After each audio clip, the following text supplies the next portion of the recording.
नमस्कार मित्रांनो, ग्रहवेदमध्ये आपलं पुन्हा एकदा खूप खूप स्वागत. मी विलास करंबेळे. या ठिकाणी घेऊन आलोय 2026 साठी वृश्चिक राशीसाठी 26 हे वर्ष कसं असणार आहे. त्या अगोदर नवीन वर्षाच्या सर्वांना खूप खूप हार्दिक मनापासून शुभेच्छा. तर मित्रांनो, वृश्चिक राशी 2026 हा राशीसाठी हे वर्ष कसं असणार आहे याचा आढावा आपण इथे घेणार आहोत. त्या अगोदर वृश्चिक राशीसाठीचं जे गोचर आहे ते आपण या ठिकाणी पाहूया. गुरु हा वृश्चिक राशीच्या 6व्या स्थानी आहे, शनी पंचम स्थानी, तसंच राहू चतुर्थ स्थानी, केतू दशम स्थानी. हे सर्वसाधारण गोचर पाहिलं तर वृश्चिक राशीला 2026 मध्ये काय फळं मिळू शकतात त्याचा आढावा. त्याच्यामध्ये सर्वात महत्वाचं जे आहे ते आरोग्य. आरोग्याच्या बाबतीमध्ये जी गोचर जे आहे वृश्चिक राशीला, त्या हिशोबाने पाहिलं तर तितका काळ जो आहे थोडासा अनुकूल नाहीये, कुठेतरी प्रतिकूल काळ आहे, कमजोर आहे. त्यामुळे तुम्हाला सावधान राहायचंय, खाण्यापिण्याकडे पूर्णपणे लक्ष द्यायचंय. तुमची जी दिनचर्या आहे ती बदली करण्याचा प्रयत्न करायचा आहे. सगळ्यात महत्वाची गोष्ट, राहू हा जो चतुर्थ स्थानी आहे, तुमचं मन जिथे आहे चतुर्थ स्थानामध्ये, त्यामुळे मानसिक त्रास तुम्हाला होऊ शकतो. झोपेचे विकार किंवा चिडचिड होऊ शकते. त्यामुळे क्रोध करायचा नाहीये. ब्लड प्रेशर असेल तर तो संतुलित ठेवण्याचा प्रयत्न करा. 2 जून पर्यंत ही परिस्थिती राहणार आहे आणि 2 जून नंतर कर्क राशीमध्ये जेव्हा गुरु महाराज जाणार आहेत तेव्हा गुरु चांगल्या स्थितीमध्ये येणार आहेत. आरोग्याच्या बाबतीमध्ये थोडंसं कुठेतरी त्रास जरी असला तरी पण 2 जून नंतर 31 ऑक्टोबरला गुरु भाग्यस्थानी आल्यामुळे तुम्हाला आरोग्याचा लाभ होणार आहे. सर्वात महत्वाची मानसिक स्थिती जी तुमची हे असेल, खराब असेल किंवा दूषित असेल, तर ती कुठेतरी नीट होताना तुम्हाला दिसणार आहे.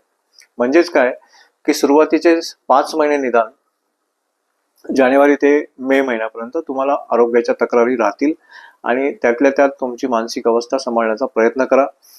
नकारात्मक प्रभावापासून दूर राहण्याचा प्रयत्न करा. नकारार्थी जे लोक असतात, नकारात्मक लोक असतात, त्यांच्यापासून लांब राहण्याचा प्रयत्न करा. हृदय आणि छाती किंवा कंबर इत्यादी संबंधी तुमचे जे जुने आजार असतील त्या जुन्या आजारांवर पुन्हा डोकं वरती काढण्याची शक्यता आहे, तर त्या बाबतीत तुम्ही काळजी घ्यायची. वाहन सर्वतोपरीने सुरक्षितपणे चालवायचे, कुठेही घाई गडबड करू नका, रॅश ड्रायव्हिंग बिलकुल करू नका. त्यानंतर आपण घेणार आहोत शिक्षण. तर राहू आणि केतूची पोझिशन पाहता आणि गुरु अष्टमात असल्यामुळे सुरुवातीचे 5 महिने शिक्षणामधून तुमचं कुठेतरी मन उडण्याचा चान्स आहे. थोडंसं कमजोर आहे शिक्षण. आरोग्य नाजूक असल्यामुळे सुरुवातीचे 5 महिने जर शिक्षणामध्ये तुम्ही शिक्षणाचा प्रयत्नात असाल किंवा शिक्षण करत असाल तर त्याच्यामध्ये आरोग्याची साथ लाभणं तुम्हाला खूप गरजेचं आहे. त्यामुळे आरोग्याकडे लक्ष देऊन तुम्ही शिक्षणाकडे तितकंच जाणीवपूर्वक लक्ष दिलं पाहिजे. मन उडण्याचे चान्सेस म्हणजे सुरुवातीचे 5 महिने हे जी काही गोचर अवस्था आहे ग्रहांची, त्या अवस्थेनुसार मन तुमचं कुठेतरी भरकटू शकतं. चुकीच्या दिशेला मन जाण्याचं कदाचित तुमच्या पहिल्या 5 महिन्यात तुमच्याबरोबर प्रसंग घडू शकतात.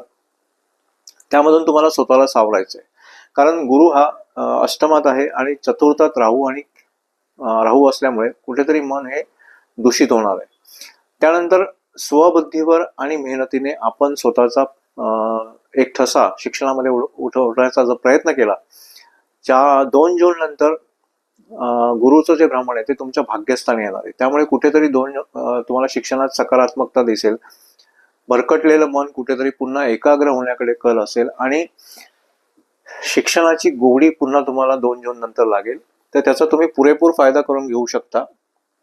जी मंडळी स्पर्धा परीक्षा MPSC UPSC चा अभ्यास करतायत त्यांच्यासाठी हा कालखंड अतिशय सकारात्मक आहे.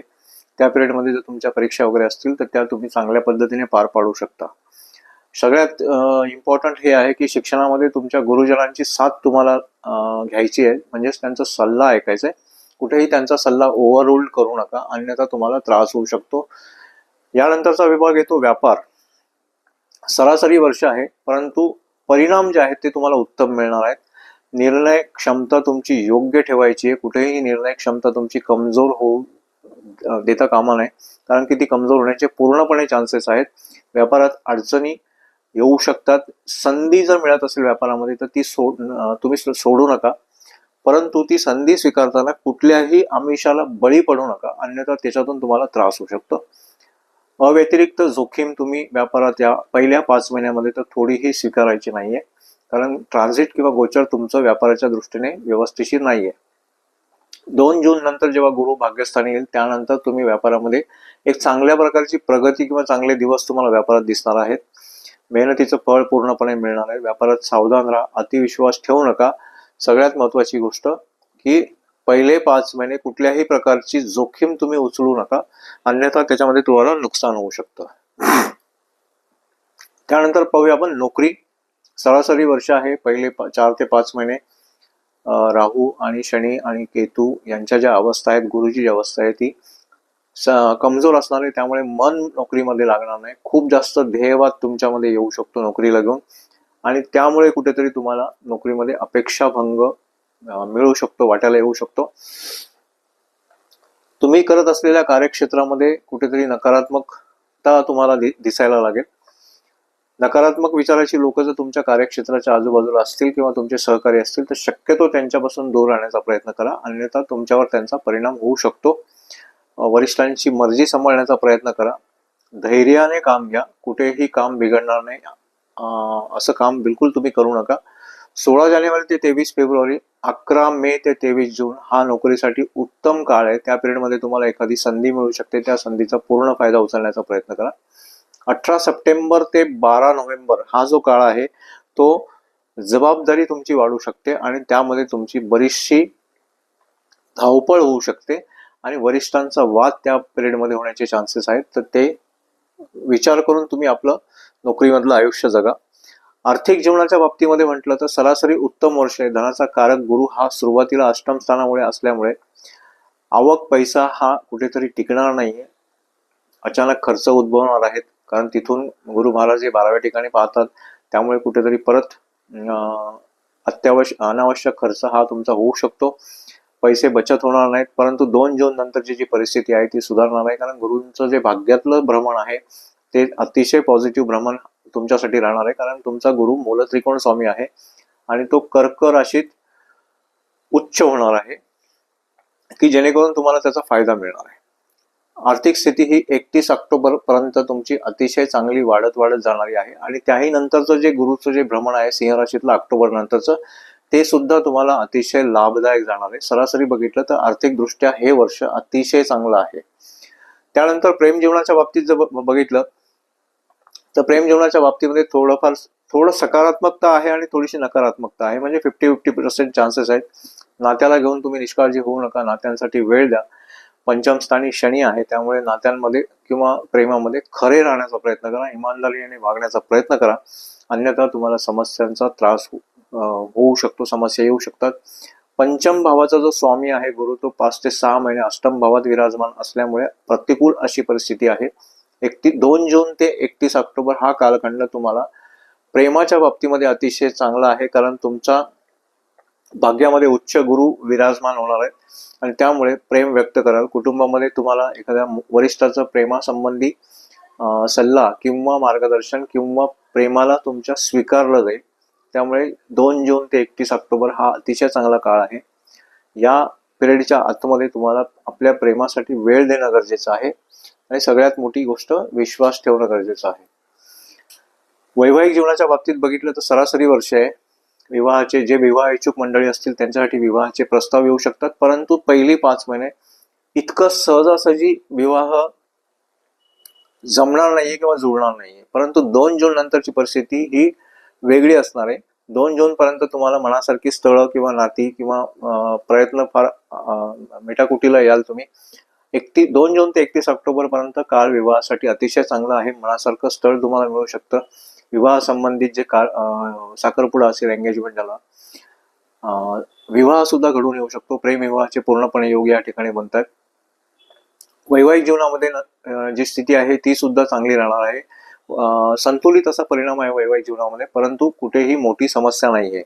पंचम स्थानात शनी हा विराजमान आहे, त्यामुळे कुठेतरी सप्तम स्थानावर तृतीय दृष्टीने शनी 5 आहे आणि या शनीच्या पाण्याने कुठेतरी सप्तम स्थान म्हणजे वैवाहिक जीवनाचं स्थान आहे ते कुठेतरी दूषित होण्याचे चान्सेस आहेत. वर्षभर शनी तिथेच आहे, त्यामुळे जोडीदार तुमचा लहरीपणाने वागू शकतो. जोडीदाराशी वाद होऊ शकतात. छोटे मोठे समस्या किंवा वाद विकोपाला सुद्धा जाऊ शकतात. नात्यामध्ये कुठेतरी उदासीनता तुम्हाला दिसेल, परंतु या समस्या या मोठ्या स्वरूप घेणाऱ्या नाहीयेत.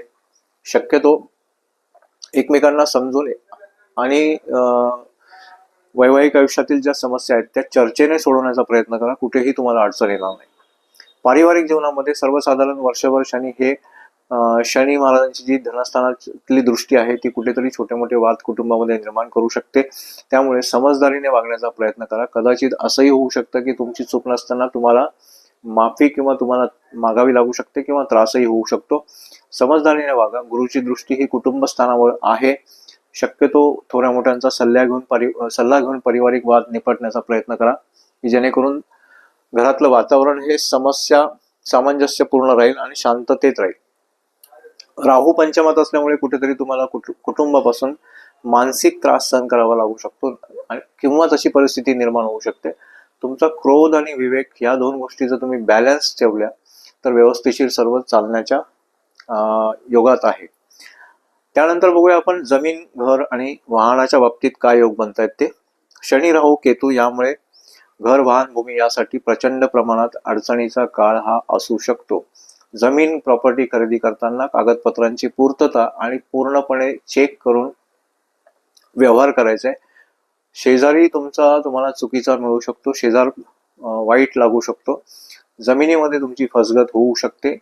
त्यानंतर वाहन तुम्ही जर ह्या वर्षी घेण्याचं टाळलं तर ते अतिउत्तम आहे. जुने वाहन घेत असल्यास पूर्णपणे कागदपत्र तपासून घ्यावे. तर मंडळी, हे होतं वृश्चिक राशीसाठी असणारं 2026चं वर्षफल सर्वसाधारण आढावा. आता मी या ठिकाणी तुम्हाला काहीतरी वैदिक ज्योतिष शास्त्रानुसार जे काही उपाय आहेत ते या ठिकाणी मी सांगणार आहे. शनिवारी कुठल्याही मंदिरात शनिवारी बदामाचा नैवेद्य द्या. मंदिरात गुरुवारी तूप व कापूर दान करा. गुरु आणि शिक्षकांचा आदर करा. दररोज हनुमान चालीसा पठण करा. हे सर्व उपाय केले तर हे वर्ष अजूनही तुम्हाला सुसह्य आणि आनंदाचं भरभराटीचं जाऊ शकतं. यात काही वाद नाही. तर मित्रांनो, हा व्हिडिओ मी आता इथे समाप्तीकडे घेऊन आलेलो आहे. तुम्ही माझ्या चॅनलवर जर नवीन असाल तर कृपा करून चॅनलला लाईक करा, शेअर करा आणि सबस्क्राईब करायला विसरू नका. धन्यवाद.